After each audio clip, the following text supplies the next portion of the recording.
మళ్ళీ same vehicle పోయా, అనుకున్నంత వర్క్ అయితే ఏం లేదు. కానీ అయితే 2 క్వశ్చన్స్ చెప్తా మీకు. అదే భయ్య మన కామెంట్ బాక్స్. మాది Activa 5G, back wheel over heat అవుతుంది, ఏంటి కారణం? ఇంజిన్లో డీజిల్ పోసి క్లీన్ చేయొచ్చా? ఏమన్నా ప్రాబ్లం వస్తుందా? ఈ 2 క్వశ్చన్లు తీసుకోవడానికి మెయిన్ కారణం ఏంటి? హలో భయ్, అందరూ మంచిగా డైలీ వీడియో 178 టైం కానీ చూసుకుంటే 118 అవుతుంది. డేట్ కానీ చూసుకుంటే 12/4/2023. ఈరోజు వర్క్ అయితే అనుకున్నంత వర్క్ అయితే ఏం లేదు భయ్. ఎందుకంటే ఆల్మోస్ట్ వర్క్ కానీ తగ్గించున్నాను. తగ్గడానికి మెయిన్ కారణం ఏంటంటే ఏ రోజు ఆ రోజు సింపుల్గా చేసుకుంటూ వెళ్ళిపోతుంది. ఎందుకంటే మళ్ళీ హెల్త్ బాగాలేకుండా ఇంట్లో కూర్చున్న బదులు ఏదో మధ్యాహ్నం దాకా ఎండకు ముందు వరకు చేసుకున్నామా, 1:30కి డైలీ వీడియో షూట్ చేసుకున్నామా, ఇంటికి వెళ్ళిపోయామా, ఏదో ఉన్న వీడియోస్ అనేది ఎడిటింగ్ చేసుకుంటే బాగుంటుంది అనేది నా ఉద్దేశం. మరి ఎండకు ఎక్కువ కష్టపడి దివాలు తీయకుండా. ఇది టోటల్గా చూసుకుంటే క్వశ్చన్స్ అయితే 2 చెప్తాను భయ్య. ఆ క్వశ్చన్ తీసుకోవడానికి మెయిన్ కారణం ఏంటంటే నెంబర్ 1 వచ్చేసి యాక్టివా ఎక్కువ సార్లు అది ఆ కామెంట్ అనేది నాకు ఎక్కువ సార్లు కనబడింది. అందుకని ప్రతి డైలీ వీడియోలో కనబడింది కాబట్టి దాని అయితే నేను మెయిన్ పిక్ చేయడం జరిగింది. ఇంకా నెక్స్ట్ క్వశ్చన్గా చూసుకుంటే ఈయన కానీ మనకి ఎక్కువ సార్లు అయితే కామెంట్ బాక్స్లో కనబడతాడు. నేను 1 టైం 2 టైమ్స్ కనబడిన వాళ్ళు కామెంట్ పిక్ చేయను. యాక్చువల్గా ఈ 2 క్వశ్చన్స్ ఈరోజు తేడానికి మెయిన్ కారణం ఏంటంటే ఈయన ఎక్కువ సార్లు కనబడుతున్నాడు. నెక్స్ట్ ఈయన ఏంటంటే ఎక్కువ కామెంట్ చేస్తున్నాడు. నేను 20 తేదీ పైన ప్రతి కామెంట్ ఉపయోగపడుతుందని నేను ప్రతి కామెంట్ తీసుకుంటాను. మనం డైలీ వీడియో రిలీజ్ చేసిన ఫస్ట్ వచ్చే కామెంట్స్ ఏదైతే ఇంపార్టెంట్ కామెంట్స్ 5 కామెంట్స్ చేస్తాను ప్రతి డైలీ వీడియోలో. అంటే ఫస్ట్ వాళ్ళు ఎప్పుడో చేసిన కామెంట్ మనం తీము. ఇప్పుడు డైలీ వీడియో 4 ముక్కలు వదిలేము, 5 గంటల లోపల 6 గంటల లోపల వస్తాయో ఆ కామెంట్స్ వరకు పక్కాగా తీసుకుంటాను. అది ఇంక నెక్స్ట్గా చూసుకుని ఈరోజు అనుకున్నంత వర్క్ అయితే ఏం లేదు. మనం ఏదైతే పల్సర్ వెహికల్ చేసాం ఆ పల్సర్ వెహికల్ కానీ ఒకసారి వీడియో ప్లే చేస్తాను చూసేయండి భయ్. ఏమన్నా జస్ట్ డిస్క్ బ్రేక్ అదే చేశాను, మీకు తమిళ మీద కనబడింది కదా, అదే చేసింది. ఒకసారి చూడండి. ఓకే ఫ్రెండ్స్, చూడండి నిన్నటి వెహికల్ నేనైతే మనం చైన్స్ ప్యాడ్లు బ్యాక్ టైర్ వేసాం. ఈ రోజు ఏంటంటే మరొక జాక్ పాట్ కానీ ఉన్నప్పటికీ ఏంటంటే ఫ్రంట్ డిస్క్ బ్రేక్ కానీ ఉంది. అంటే పక్కన ఒక పల్సర్ ఒకటి ఉంది కదా, మీకు ముందు ఆ బండి చూద్దానండి. ఈ పల్సర్ ఉంది కదా, ఈ పల్సర్ సామాన్ తీసి వేస్తా ఉన్నాం పని. మొన్న కానీ ఎవరు అడిగారు అన్న ఈ పల్సర్ వద్దు నా పక్కన బండి అని చెప్పేసి. ఈ బండి అయితే మన కాడ కస్టమర్ అయితే పెట్టాడు కానీ మళ్ళీ రాలేదు. అందుకని ఒక్కో సామాన్ అయితే యూస్ చేస్తున్నాం. అలా అనగా బాబండి, ఈ బండి అయితే మనం స్క్రాప్ లెక్కలో అయితే కొనేసాం. కొనిన తర్వాత ఏంటంటే పెట్టేసాం. ఎందుకంటే ఈ రోజులు అడిగితే తెప్పించాం బండి. తెచ్చి ఆటో కేసు పెట్టిన తర్వాత ఈ బండి అడిగిన వాళ్ళు రావడం మానేశారు. ఇంకేం చేస్తామని చెప్పేసి ఈరోజు అయితే ముందర డిస్క్ అయితే దానికి ఓపెన్ చేసి వేద్దాం కదా. సైలెన్సర్ కానీ ఇప్పుడు తీసి లోపల అయితే పెట్టినాను. సైలెన్సర్ ఎందుకు ఇప్పుడు తీసాను సైలెన్సర్ అయితే బండికి వేసేదానికి. ముందర డిస్క్ అయితే ఈరోజు యూస్ చేస్తాం. ఈ బండి కానీ మీకు కావాలని చెప్పండి, బండికి అట్టే వేసేస్తాను. ఓకేనా? ఆటోకి వేసుకోవచ్చు. ఆటో ఛార్జీలు మన ఛార్జీలు వస్తే చాలు ఇచ్చేస్తాను.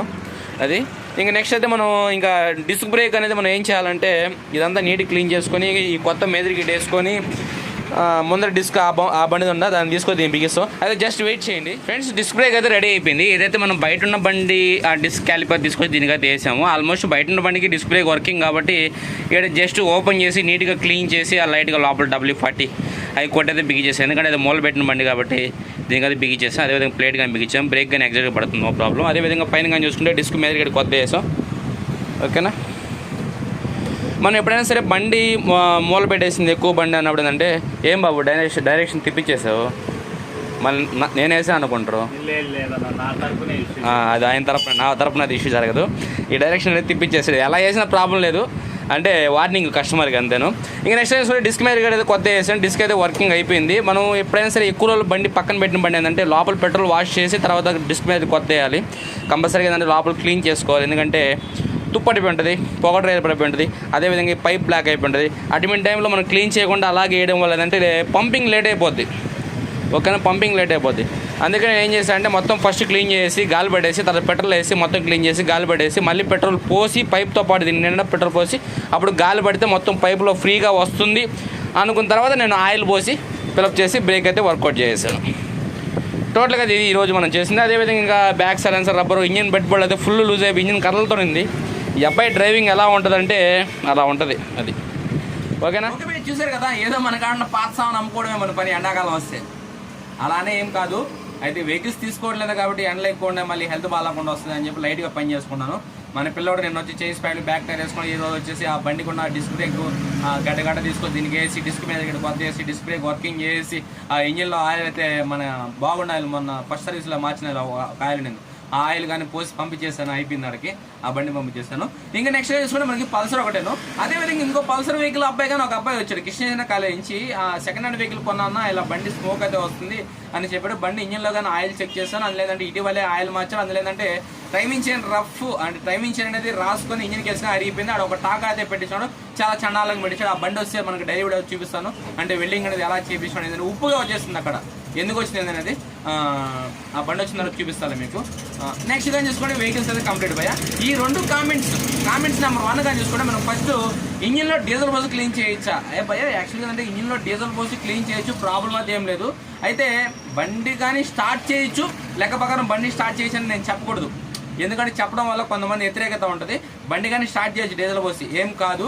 అయితే ఎక్కువసేపు ఉంచకూడదు, ఒక 1 minute 2 minutes 3 minutes ఆఫ్ చేసి తీసేసి మళ్ళీ కానీ ఫ్రెష్ డీజిల్ పోసుకొని. ఈ డీజిల్ పోయడం వల్ల అంటే లోపలంతా క్లీన్ అవుతుంది. డీజిల్ అయితే మీరు అడిగింది, పెట్రోల్ అడగలేదు కదా. పెట్రోల్ అడిగితే ప్రాబ్లం, ఎందుకంటే బేరింగ్ అనేది రఫ్ సౌండ్ వచ్చేస్తుంది కాబట్టి పెట్రోల్ పోయకూడదు అంటాను. డీజిల్ కాబట్టి పోసి బండి స్టార్ట్ చేసి మళ్ళీ అయితే తీసేయచ్చు. అయితే ఎక్కువ టైం ఉండకూడదు, ఆ టైంలో బండి రేజ్ చేయకూడదు. రేజ్ చేయడం వల్ల ఏంటంటే ఫిషన్ రింగ్లోకి ఆ డీజిల్ వెళ్ళిపోయి ఆ ఫిషన్ రింగ్ కానీ కార్బన్ క్లీన్ చేయడం వల్ల తొందరగా బోర్కి వచ్చడానికి అవకాశం ఉంది. కాబట్టి రేజ్ చేయకూడదు, మామూలు స్టార్ట్ చేయండి, నో ప్రాబ్లం. ఓకేనా, మీకు క్లారిటీ వచ్చింది అనుకుంటా. ఇంకా నెక్స్ట్ క్వశ్చన్గా చూసుకుంటే ఈ క్వశ్చన్ అయితే ఎక్కువ సార్లు టైప్ చేసిన పోయాను, అందుకే ఈ కామెంట్ అనేది పిక్ చేయడం జరిగింది. ఇది కామెంట్గా చూసుకుంటే యాక్టివ్ 5G మాకు బ్యాక్ వీల్ ఓవర్ హీట్ వస్తుంది, ఆల్మోస్ట్ ఉన్న మెకానిక్ కార్డ్ చూపించాను. కొంతమంది గేర్ బాక్స్ చేంజ్ అన్నారు, కొంతమంది వగేరా ఏదో ఒకటి చెప్పారు. అయితే ఈ క్వశ్చన్కి ఆన్సర్ అనేది నేను చెప్తే మీకు ఎగ్జాక్ట్గా అర్థం కాదు భయ్యా. అయితే ఏం చేస్తాం, వీడియో ప్లే చేస్తాను చూడండి, ఎందుకంటే చాలా కారణాల వల్ల బ్యాక్ వీల్ టైట్ వస్తుంది. అది ఏంది అనేది మీకు క్లారిటీ వీడియోలో ఎక్స్ప్లెయిన్ చేస్తాను, మీకోసం చూసేయండి. Let's go. ఓకే భయ్య, చూడండి మనకి బండికి బ్యాక్ వీల్ టైట్గా ఉందంటే దాన్ని ఒక రీజన్ మీద తీసుకోలేం, అంటే ఇదే ప్రాబ్లం ఉంటుంది నేను ఎగ్జాక్ట్గా చెప్పలేం. కాబట్టి నేను వీడియో రూపంలో చూపిస్తాను. దీంట్లో ఎన్ని ప్రాబ్లమ్స్ అయితే ఉంటాయి అన్ని ప్రాబ్లమ్స్ చెప్తాను, అదేవిధంగా మైనస్లు కానీ చెప్తాను మీకు, అంటే కంపల్సరీగా చెక్ చేసుకోవాలని. ఇప్పుడు ఫస్ట్ ఆఫ్ ఆల్ మనకి స్కూటీ అంటే యాక్టివా ఇది 5G, ఇది 2G అయినా 3G అయినా 4G అయినా 5G అయినా 6G అయినా ఏ G అయినా ఒకటేను. మనకి కంపల్సరీగా ఈ బ్యాక్ వీల్ అనేది టైట్గా ఉంటుంది. టైట్ కాదు, రన్నింగ్లో వేసిన తర్వాత కొన్ని హీట్ ఉంటుంది, కొన్ని ఏంటంటే ఇలా టైట్గా తిరుగుతుంటుంది. ముందు మీరు టైట్గా తిరుగుతుందా ఫ్రీగా తిరుగుతుంది అనేది వీల్ చెక్ చేయండి. ఓకే, ఇప్పుడు ప్రతి బండికి సెంటర్ స్టాండ్ ఉన్నప్పుడు వీల్ ఫ్రీగానే ఉంటుంది. కొన్ని బండికి ఏంటంటే స్టాండ్ తీసిన తర్వాత వీల్ టైట్ అయిపోద్ది. ఏ కారణాల మీద టైట్ అవుతాయి? కొన్ని బండ్లకి ఏంటంటే ఈ విధంగా ఫ్రీగా కానీ తిరగదు. అంటే రెండు విధాలుగా తీసుకోండి. యాక్చువల్గా కొన్ని బండ్లకి ఏంటంటే హబ్బు ఓవర్ హీట్ అవుతున్న బండ్లకి కానీ సెంటర్ స్టాండ్ వేసినప్పుడు ఫ్రీగానే ఉంటుంది, రన్నింగ్లో వీల్ టైట్ అయిపోద్ది. కొన్ని బండ్లకి ఏంటంటే అంటే కొన్ని ప్రాబ్లమ్స్ మీద ఇలా సెంటర్ స్టాండ్ వేసి తిప్పినప్పుడు కానీ టైట్గా ఉంటుంది. ఆ ప్రాబ్లమ్స్ మొత్తం చెప్తాను మీకు, అంటే వీల్ టైట్గా ఉన్నా ఫ్రీగా ఉన్నా, అంటే మీరు ఏదైనా నాకు చెప్పదు కదా. ఇక్కడ ఫస్ట్ ఆఫ్ ఆల్ మనం ఎప్పుడైనా మనం చెక్ చేయాల్సిందంటే ఫస్ట్ థింక్ ప్రతి మెకానిక్ చేసే రాంగ్ స్టెప్ ఏదైతే ఈ కేబుల్స్ ఉన్నాయో కేబుల్స్ లోకల్ కేబుల్స్ వేస్తారు. ఆ కేబుల్ చెక్ చేసుకోండి, ఎందుకంటే కేబుల్ అనేది ఎక్స్పాండ్ అవుతుంటుంది. బ్రేక్ అనేది పైకి వచ్చేదానికి, అంటే బ్రేక్ ముందర కాడే ఉండేదానికోసంగా బ్రేక్ అనేది ఎక్కువ టైట్ చేయడం వల్ల వీల్ టైట్ అవుద్ది. అంటే మీకు రెండు చెప్తానని చెప్పాను కాబట్టి మీరు గుర్తించండి, అప్పుడు వీల్ టైట్ అవుద్ది. అది ఒకటి చెక్ చేయండి. నెక్స్ట్ చాలామంది రాంగ్ స్టెప్ చేసేదంటే ఈ స్ప్రింగ్ ఎయిరాడ, చాలామంది ఇక్కడ స్ప్రింగ్ వేస్తున్నారు. అదే ఎరైట్ నేను ఈ మధ్యగానే చూస్తున్నా. నేను మొన్నగానే ఒక యాక్టివా చేస్తే ఆ యాక్టివా కానీ అదే స్ప్రింగ్ ఉండింది, అది ఇక్కడ పెట్టాను ఆ స్ప్రింగ్ అని, ఇక్కడ వేసే కొత్త స్ప్రింగ్ అది ఎందుకు వేసారు కానీ నాకు తెలియదు. ఆ తర్వాత మనం ఆ బండికి ఏం చేస్తామంటే ఒరిజినల్గా ఏ స్ప్రింగ్ అది వస్తుందో అదే స్ప్రింగ్ తీసుకొని చేస్తాం. కంపల్సరీగా ఈ ప్లేస్లో ఈ స్ప్రింగ్ ఉందా లేదనేది చెక్ చేయండి. కంపల్సరీగా ఈ స్ప్రింగ్ ఉండాలి, ఇది రిటర్న్ స్ప్రింగ్ ఇది, ఓకేనా? ఈ స్ప్రింగ్ అని ఉన్నది. నెక్స్ట్ వీల్ పట్టుకొని షేక్ చెక్ చేయాలి. ఇట పైకి కిందకే కాదు, ఇలా చెక్ చేయకూడదు, ఇలా చెక్ చేయాలి, ఇలా, ఓకేనా? ఈ భాగంలో చెక్ చేయండి వీల్ ఏమైనా షేక్ ఉందా. అయినా సరే కొన్ని బండ్లకి ఏంటంటే లోపల ఉన్న 6004 బేరింగ్ అనేది లోపల ఉన్న గ్రీస్ ఎండిపోవడం వల్ల వీల్ టైట్ అయిపోద్ది. నెక్స్ట్ లోపల ఉన్న బ్రేక్ షూలు ఏదైతే ఉన్నాయో బ్రేక్ షూ అనేది అన్లెవెల్ అరగడం వల్ల ఒక బ్రేక్ షూ అనేది హబ్బుకి తగులుతుంటుంది ఎప్పుడు రన్నింగ్లో, దానివల్ల కానీ హీట్ ఎక్కుతుంది. అప్పుడు ఏం చేయాలంటే వెనకాల వీల్ ఓపెన్ చేసి బ్రేక్ షూ అనేది ఏ కండిషన్లో ఉంది, అంటే రెండింటి మీద లైనింగ్ హబ్ అని ఆనుతుందా లేదా ఒక్క లైనింగ్ మీద ఆనుతుందా. ఒక్క లైనింగ్ మీద ఆనుతుందంటే కంపల్సరీగా బ్రేక్ షూలు చేంజ్ చేయాలి. ఇక్కడ మీరు పర్టికులర్గా చెక్ చేయాల్సింది ఏంటంటే మెయిన్గా బేరింగ్ షేక్ ఉందా లేదా, ఈ స్ప్రింగ్ ఉందా లేదా, లోపల బ్రేక్ షూలు ఒరిజినల్ ఉన్నాయా లేదా, ఈ కేబుల్ అనేది ఒరిజినల్ ఉందా లేదా అనేది మనం పర్టికులర్గా చెక్ చేయాలి. ఎందుకంటే ఈ స్ప్రింగ్ లేకపోయినా వీల్ టైట్ అయిపోద్ది, లోపల ఉన్న బేరింగ్ డ్యామేజ్ అయినా సరే వీల్ టైట్ అయిపోద్ది, లోపల ఉన్న బ్రేక్ షూలు లోకల్ బ్రేక్ షూలు అయినా సరే వీల్ టైట్ అయిపోద్ది, ఈ బ్రేక్ కేబుల్ లోకల్ ఉన్నా సరే వీల్ టైట్ అయిపోద్ది. అంటే మీ బండిలో ఏ కారణం మీద వీల్ టైట్ అయిందో మనకు తెలియదు కదా. అందుకని కంపల్సరీగా ఇవన్నీ టెస్ట్ చేయండి. కంపల్సరీగా మెకానికల్ టెస్ట్ చేయించండి. అంతేగాని గేర్ బాక్స్లో అదేదో పగిలిపోతే గేర్ బాక్స్ అయ్యి లేకపోతే మాల్ టైట్ వస్తుంది, అదే బ్రేక్ డ్రమ్ అనేది హీట్ వస్తుంది అనేది అన్నీ వేస్ట్ మాటలు. కంపల్సరీగా ఏంటంటే వీల్ ఫ్రీనెస్ ఉండాలి, ఇలా ఫ్రీగా ఉండాలి. అందులో మరొకటి కానీ గుర్తించండి భయ్యా, ఇప్పుడు ప్రజెంట్ సమ్మరు బండి ఎండలో పెట్టేసినా సరే హీట్ ఎక్కిపోద్ది, మీరు అలా గుర్తించబోండి. అంటే మీరు హీట్ గురించి చెప్పారంటే ఆల్మోస్ట్ దాని పట్ల అనుభవం ఉంటుంది. అంటే నార్మల్ టైం మార్నింగ్ అయినా సరే ఎప్పుడైనా సరే హీట్ ఎక్కుతుంది అనేది అర్థం ఉంటుంది. కంపల్సరీగా ఇవన్నీ చెక్ చేయండి. నేను చెప్పినవన్నీ గుర్తుంది. చాలామంది మెకానిక్లు స్ప్రింగ్ లేక కొడుతున్నారు. ఈ స్ప్రింగ్ చెక్ చేయండి పక్కాగా. ఈ స్ప్రింగే మెయిన్. ఈ క్యామ్ ఏమైనా టైట్గా ఉందా, ఈ ఏదైతే బ్రేక్ లివర్ ఉంది కదా, ఈ బ్రేక్ లివర్ అనేది ఫ్రీగా రిటర్న్ వెళ్తుందో చెక్ చేయండి. ఎందుకంటే ఇది కాంబో బ్రేక్ సిస్టమ్ కదా, మనకి 2 కేబుల్స్ ఉంటాయి, ఇక్కడ నుంచి 2 కేబుల్స్ ఉంటాయి. ఇదేమన్నా పూర్తిగా ఎడదాకా వస్తుందో చెక్ చేయండి. ఇది పూర్తిగా వీడు ఆనిపోవాలి. ఓకేనా? మీకు వీల్ టైట్గా ఉందో చెక్ చేసుకుని దాన్ని బట్టి డిఫరెంట్ అవ్వండి. ఓకే, అర్థమైంది కదా మీకు? ఓకే భయ్య, చూసారు కదా మనకి బ్యాక్ వీల్ ఒకటి టైట్గా తిరుగుతుందంటే మనం వేసిన కేబుల్, బ్రేక్ షూలు, లోపల ఏదైతే గేర్ బాక్స్లో వస్తుంది కదా 6004 బేరింగ్, ఆ బేరింగ్ పోయినా సరే అలాగే వీల్ టైట్ ఉంటుంది. మీకు చెప్పే కదా ఆ స్ప్రింగ్ అనేది రిటర్న్ స్ప్రింగ్ లేకపోయినా సరే వీల్ టైట్గా ఉంటుంది. ఇవన్నీ మెకానిక్ అబ్జర్వేషన్ చేయాలి.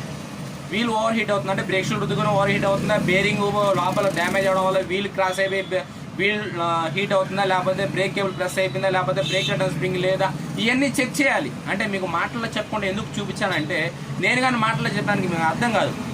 అందుకని కంపల్సరీగా ఏంటంటే ఆ వీల్ షేక్ ఉందా లేదా చెక్ చేసుకొని, వీల్ నార్మల్ టైంలో ఫ్రీగా తిరుగుతుందా లేదా, బండి నెట్టినప్పుడు ఫ్రీగా తిరుగుతుందా లేదా, వీల్ ఏమైనా షేక్ వస్తుందా, స్ప్రింగ్ ఉందా లేదా, అవన్నీ మీరన్నా చెక్ చేసుకుంటారని చెప్పాను. ఎందుకంటే మీరు ఆల్మోస్ట్ చాలామంది మెకానికల్ తిరిగాము అయినా సరే ఒకరు ఒక విధంగా చెప్తున్నారు అన్నారు కాబట్టి నేను ఆ విధంగా మీకు వీడియో రూపంలో చెప్పడం జరిగింది. ఇప్పటిదాకా ఎప్పుడు కామెంట్ బాక్స్ గురించి నేను వీడియో అనేది చూపించడం జరగలేదు. మీకు ఫస్ట్ టైం మీకోసం చూపించాను. ఎందుకంటే అన్ని కామెంట్స్ చూసి నేను మిమ్మల్ని దృష్టిలో పెట్టుకోవడం జరిగింది. మీరు మాత్రం కంపల్సరీ లైక్ చేయండి, మన ఛానల్ అయితే గట్టిగా సపోర్ట్ చేయండి. ఇది పోయే టోటల్గా నేను చెప్పదలుచుకుంది. అది మీకు చెప్పేదానికైతే ఏం లేదు. మధ్యాహ్నం చేత నేను షాప్ కానీ రాను. ఇంకా పల్సర్ కానీ వస్తే రేపు కానీ తీసుకుంటా పల్సర్. ఆల్మోస్ట్ రేపు ఒక బండి BS6 యూనికానికి Type 2 వైరింగ్ అయితే ఫిట్ చేస్తాను చెప్పాను. బయట వాళ్ళు ఈరోజు సాయంకాలం కన్ఫర్మేషన్ చేస్తా అని చెప్పారు. ఈరోజు సాయంకాలం వస్తారు. ఆల్మోస్ట్ వైరింగ్ ఇటుకు వచ్చేదాన్ని 3 రోజులు అవుతుంది. డైరెక్ట్ నేను ఆడ పంపించేస్తాను వైరింగ్ ఆడ ఫిట్ చేసుకున్నా అంటే లేదు, నా ఇక్కడికి వచ్చి మేము ఫిట్ చేసుకున్నాను, మీరు వస్తానంటే నాకు ప్రాబ్లం ఉంది రండి అని చెప్పాను. BS6 వెహికల్కి Type 2 వైరింగ్ అది ఫిట్ చేయాలి. రేపు వర్క్ అవుతుంది. అదేవిధంగా కడప బండికి అని చెప్పాను. కడప బండి కానీ వాళ్ళు వస్తా అని చెప్పారు. వాళ్ళు ఏందో వస్తా అంటున్నారు రానంటున్నారు, సబ్జెక్ట్ అన్నారు చూద్దాం. అది డైరెక్ట్లో చెప్పి వాళ్ళు రాకుండా టైం వేసేందుకు. ఇది పోయి ఇంకేమని చెప్పేదానికి అందరికీ నేను బాయ్ చెప్పేదాన్ని. అందరూ లైక్ చేయండి భయ, కామెంట్ చేయండి, మీ ఫ్రెండ్స్ అండ్ ఫ్యామిలీ మెంబర్స్కి వీడియో చేసి మన ఛానల్ అయితే గట్టిగా సపోర్ట్ చేయండి భయ. చాలా చాలా థ్యాంక్స్ భయ. ఎందుకంటే తమ్నైల్స్ చేంజ్ చేసిన తర్వాత మీ సపోర్టింగ్ అనేది బాగుంది. కొద్దిగా వాచ్ టైం కానీ పెంచండి. అదేవిధంగా నేను హ్యాపీగా ఫీల్ అవుతాను. 25 నుంచి తమ్నైల్స్ కొన్ని కామెంట్స్ కానీ తీసుకుంటాను పక్కాగా.